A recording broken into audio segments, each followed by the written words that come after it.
আমার এই সন্তান এপিজে আব্দুল কালাম আজাদের মতো ব্যক্তিত্ব হবে? তারা কি জানতেন যে আমার এই সন্তান কুমার শানু হবে? আমার এই মেয়েটা লতা মঙ্গেশকরের মতো বিখ্যাত বিশ্ববিখ্যাত গায়িকা হবে? তারা কি জানতেন? না, জানতেন না। আপনারাও জানেন না।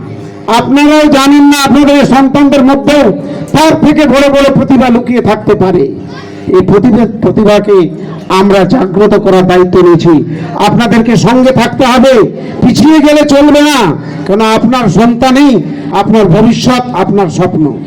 অতএব আপনার সন্তানদের মধ্যেও এই ধরনের প্রতিভা লুকিয়ে আছে, তারাও একদম বিশ্ব জয় করবে, করেছে। আমাদের ছাত্র আজকে জয়ন্ত হেমব্রম, আমাদের ছাত্র রাজ্যের মধ্যে সেরা হয়েছে কিকবক্সিংয়ে, দেশের মধ্যে 5 নম্বর পজিশন হয়েছে 28টা রাজ্যের মধ্যে। এই দৌলতপুর আদর্শ বিদ্যাপীঠ থেকে হয়েছে। জয়ন্তর বাবা এখানে বসে আছেন, তিনি কি জানতেন আমার সন্তানকে চেন্নাই নেহেরু ইন্ডোর স্টেডিয়ামে পুরস্কৃত করা হবে? আমরা কি জানতাম এই দৌলতপুর আদর্শ বিদ্যাপীঠের ছাত্রকে ন্যাশনাল লেভেলে যাবে?